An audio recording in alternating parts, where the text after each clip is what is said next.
ډیرو عزتمندو او قدرمندو ورونو،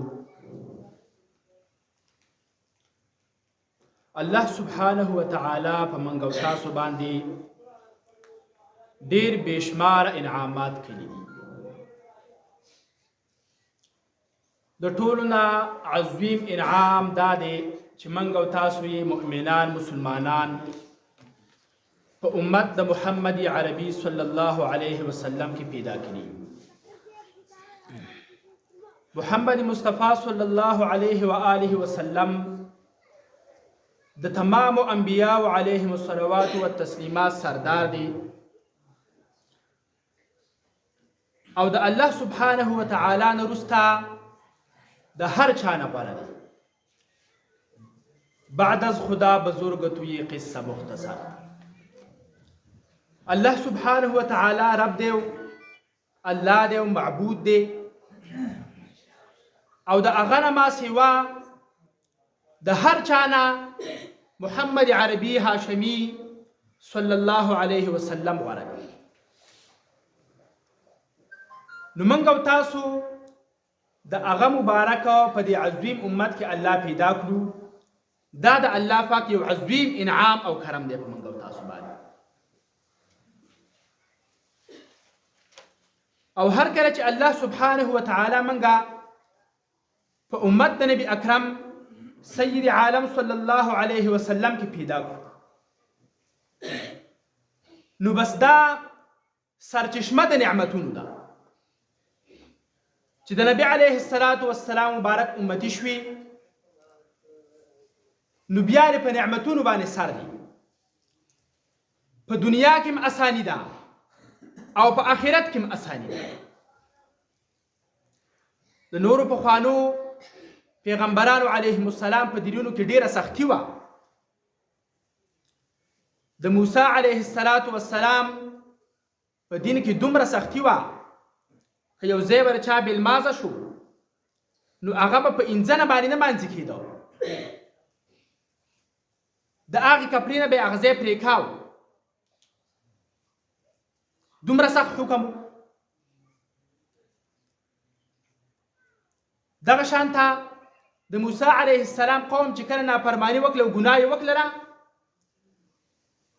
نو د هغې ګناه د معاف کولو دپاره د دې ورته دا سزا مقرر شوله چې یو بل به په خپله باندې مړه کوي،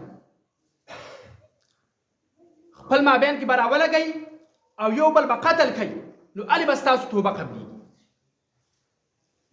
او د محمد مصطفی علیه السلام مبارک په امت کې که هر څومره لویه ګناه څوک وکړي خو چې د زړه نه د رښتیاو توبه وباسي، هره ګناه ورته الله معاف کوي. دا د هغه برکات دي. نو د دغه عظیمو برکاتو د محمد مصطفی صلی الله علیه وسلم نه یو قرآن عظیم الشان هم دی چې الله سبحانه وتعالى موږ او تاسو ته خپل عظیم کلام قرآن عظیم الشان راولی.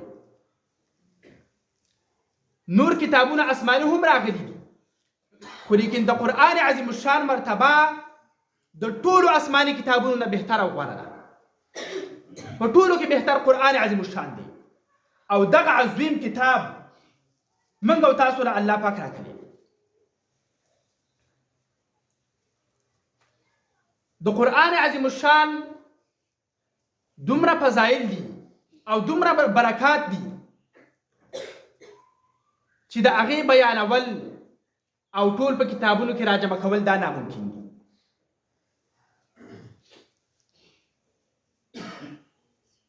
حدیث شریف کې راځي چې الله سبحانه وتعالى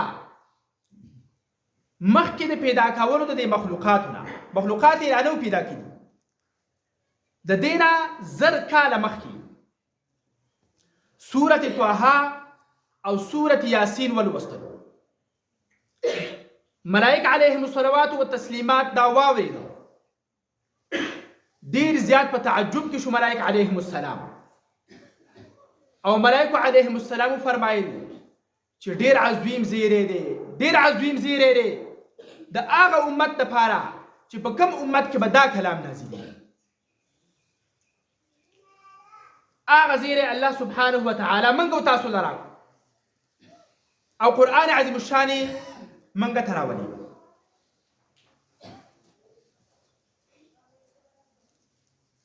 په حدیث شریف کې راځي خیرکم من تعلم القرآن وعلمه. په تاسو کې ډیر غوره هغه څوک دی چې قرآن عظیم الشان په خپل باندې هم زده کړو او نور ته هم وښودلو. نو دا په امت د نبی علیه الصلاة والسلام مبارک کې غوره خلک دي. دا ماشومان چې قرآن عظیم الشان لوستلی دی دا دغه حدیث شریف مصداق. نبی علیه الصلاة والسلام مبارکو دغه شانته پاکانو په حق کې فرمایي چې خیرکم من تعلم القرآن وعلمه.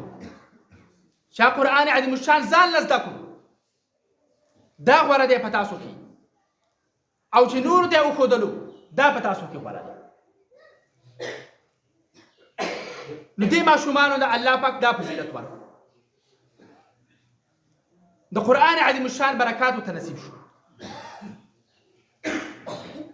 حدیث شریف کې راځي چې الله سبحانه وتعالى فرمایي من شغله قراءة القرآن عن دعائي ومسألتي أعطيته أفضل ثواب الشاكرين. هر هغه انسان چې هغه د قرآن عظیم الشان دومره ډیر تلاوت کاو چې دعا ته وزګار نشو، سوالونو ته وزګار نشو چې زمانه وغواړي، نو الله پاک فرمایي چې زه به دغه انسان لا د ټولو غوره ثوابو د شکرګزار انسانانو ورکم. کم بندگان چې د الله شکرګزار دي یعنی نیکان او بزرگان دي د هغو په ثوابونو کې غوره ثواب به زه دله ورکم. دا د قرآن عظیم الشان د لوستلو برکت دی. دغرنګه امام ابو امامه الباهلي رحمت الله علیه فرمایي وی تاسو قرآن عظیم الشان لولئ، وی ځکه قرآن عظیم الشان چې دی د دې دومره عظیم فضیلت دی چې په کومه سینه کې قرآن عظیم الشان محفوظ وي نو هغه انسان ته الله پاک عذاب نه ورکوي. په کومه سینه کې قرآن هغه انسان ته الله پاک عذاب نه ورکوي ځکه د قرآن عظیم الشان مرتبه ډیره بلنده ده.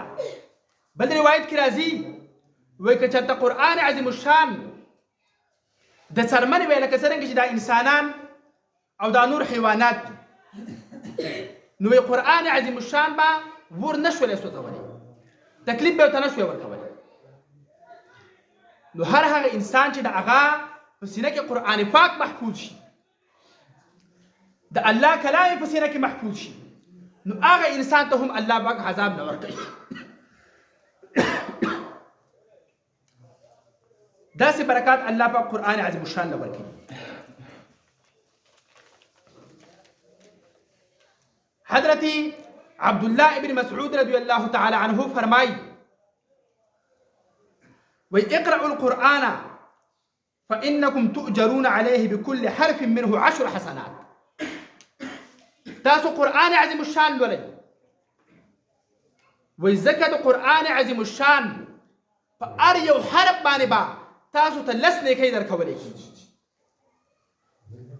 د قرآن عظیم الشان خو په لکونو حروف دي او په هر یو حرف باندې 10 نیکۍ شولې، نو بالکل د حساب نه بار نیکۍ پې الله پاک انسان له ورکوي. دغه رنګې عبدالله ابن مسعود رضی الله تعالی عنه فرمایي وایي که تاسو خپل ځان معلومول غواړئ چې زما د الله پاک سره محبت شته او که نه، زما د رسول الله صلی الله علیه وسلم سره محبت شته که نه، نو تاسو ځان ته وګورئ چې د قرآن عظیم الشان سره ستاسو څومره محبت دی. که د قرآن عظیم الشان سره ستا محبت او تلاوت دې کاو او قرآن پاک ته کتلو دله خوند درکاو او په زړه کې دې اوسه مینه وه، نو بس دا د دې علامه ده چې ستا د الله پاک سره محبت دی او ستا د رسول الله صلی الله علیه وسلم سره هم محبت. او که نه قرآن عظیم الشان ته تنګېدلي او د قرآن عظیم الشان تلاوت ته خوند نه درکاو او په زړه کې دې اوسه هغه مینه نه وه، نو بیا دا ښکاره معلومه ده چې ستا د الله سره محبت نشته او ستا د رسول الله صلی الله علیه وسلم سره هم محبت نشته. نعوذ بالله. نو د دې د وجې نه د قرآن عظیم الشان تلاوت ډېر کوئ. کم کسان چې په تلاوت کې ګوټ دي نو هغه په کار ده چې د دې مولوي صاحبانو نه د قاري صاحبانو نه د قرآن مجید صحیح ولولي، آزاد شي پکې، تلاوت ته بیا نه تنګېږي او په مینه او محبت باندې قرآن عظیم الشان تلاوت کوئ. کم از کم چې د ورځې یو پاو تلاوت ته په خپل کور کې یو پاو تلاوت چې څوک ډېرم ګوټي نو په دغه 10 منټه کې لوستلی شي، کم ټیم پرې نو قرآن عظیم الشان په خپلو کورونو کې لولئ. حضرت ابو هريره رضی الله تعالی عنه فرمایي وای په کم کور کې چې قرآن عظیم الشان لوستلی کېږي نو وای دا کور به الله سبحانه وتعالی دومره د برکاتو نه ډک کړي چې د دې کور په خلکو باندې به دا کور کولاوي، تنګېږي به پرې نه، برکات به یې پکې په خپل مابین کې به بې اتفاقي نه راځي. که وړوکی کور هم وي نو د دې په مابین کې به دومره مینه او محبت وي چې دا وړوکی کور به دې ورته غټ نه به پکې تنګي. او ملائک علیهم الصلوات والتسلیمات به دې کور ته راځي او داخلېږي به ورته، او د دې کور به هر قسم خیرات او برکات ډیر شي، او د دې کور په مال کې به الله سبحانه وتعالی برکت نازل کړي، الله پاک به د قرضونو نه خلاص کړي، او هر قسم مشکلات چې د دنیا څومره مشکلات دي هغه به په الله پاک حل کړي. دا د هغه چا لپاره چې په خپل کور کې قرآن عظیم الشان تلاوت په پابندۍ سره کوي. او وایي هغه کور چې په کم کور کې قرآن عظیم الشان نه لوستلی کېږي نو دا کور به په دې خلکو باندې راتنګ شي. که کولاو کوري غټ کوري خو لیکن بې اتفاقي به پکې راشي او په دې باندې به دا غټ کور هم راتنګ شي او هغه برکات د دنیا او د آخرت به ترې ختم شي او ملائکه علیهم السلام به ترې وځي او شیطانان به ورته راوننوځي. نعوذ بالله. نو قرآن عظیم الشان خامخا په خپلو کورونو کې لولئ، که لږ تلاوت کولی شئ او که ډېر کولی شئ. نو قرآن عظیم الشان تلاوت خامخا کوئ، هر قسم خیرات او برکات د دنیا او د آخرت پکې.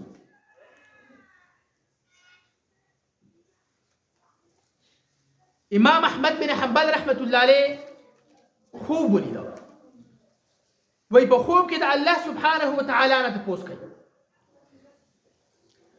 چې په ټولو اعمالو کې غوره عمل کم یو دی چې ستا نیکان بندګان پې تا ته ځان نږدې کوي. په دې کې د ټولو نه غوره عمل کم یو دی. نو وی الله سبحانه وتعالی ورته وفرمایلي چې بکلامي یا احمد، زما کلام قرآن عظیم الشان په دې سره زما نیکان بندگان ما ته ځان رانږدې کوي. فقهای کرام په کتابونو کې فرمایي وایي که چېرته یو مسلمان مونځ وکړو او د مونځ نه بعد یې قسم وخوړ چې ما د الله پاک سره خبرې وکړلې نو وایي د ده دا قسم صحیح دی.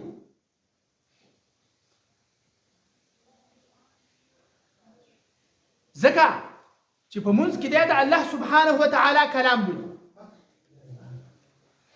نو گویا که چې د الله سبحانه وتعالی سره خبرې وکړي دی، خو اگر که د الله سبحانه وتعالی کلام نه اوري، د الله پاک خبرې نه اوري، خو لیکن الله سبحانه وتعالی په ده باندې عالم دی، د ده خبرې اوري او د ده تلاوت اوري او د ده مطمئني،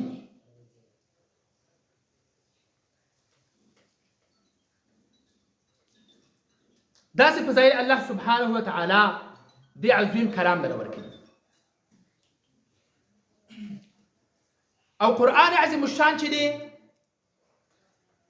دا دومره عظیم فضیلت لري که یو انسان په قرآن عظیم الشان کې انتهایی ګوټ دی آزاد تلاوت نشي کولی او دی په تکلیف او په سختۍ سره تلاوت کوي، غلطیږي پکې، ګډوډ تلاوت کوي، په دې باندې ولې الله سبحانه وتعالی 2 اجر ورکوي.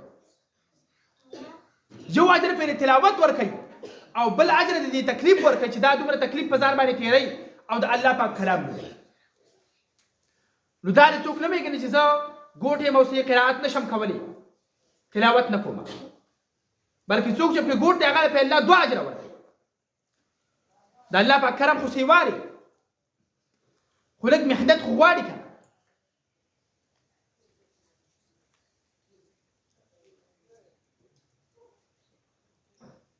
نو دا قرآن عظیم الشان مشهوره واقعه ده. یو شپانکی و ګډې وبزې به یې ساتلي او قرآن عظیم الشان یې لوستلی هم نه و، په ناظره باندې قرآن عظیم الشان نه و لوستلی، په معنا باندې خو یې سره نه پوهېده. دی چې وفات شو د ده د قبر د خوشبویي روانه شوله او خلکو د هغه کرامت او برکت ولید. خلکو دفن کو، جنازه څخه ختم شو، بعد کې د ده کور والانو تپوس وکړو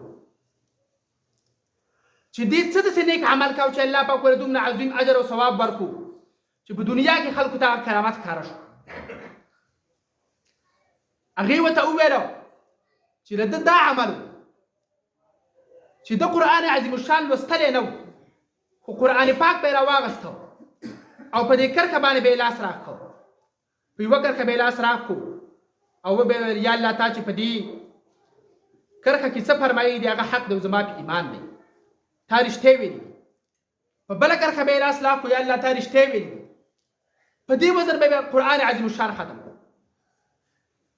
بیا شروع وکړله. نو د دې صداقت د وجې نه چې ده په قرآن عظیم الشان باندې ایمان او مینه او محبت یې وسه، اگر که هغه ناظرې هم نه شول لوستلي، باوجود د هغې ولې الله پاک دومره عظیم فضیلت ورکړ. حدیث شریف کې راځي چې کم کسو قرآن عظیم الشان یاد کړی دی هغه ته به د قیامت په ورځ باندې وویلی شي چې تلاوت کوه او ستا د څومره تلاوت چې تا ته یاد دی ستا د تلاوت د ختمېدو پورې په هر یو آیت باندې به ستا یوه مرتبه اوچتېږي او اوچت به په مراتبو د جنت کې روانې. د قرآن عظیم الشان 6,600 آیتونه دي. نو کوم طالب العلم چې حفظ کړی وي او دی د قیامت په ورځ باندې قرآن عظیم الشان شروع کی او تلاوت کوي او بره رواني په مراتبو جنت کې او 6,600 مرتبه دا په جنت کې اوچت لاړ شي، دا به کومې مرتبې ته رسي؟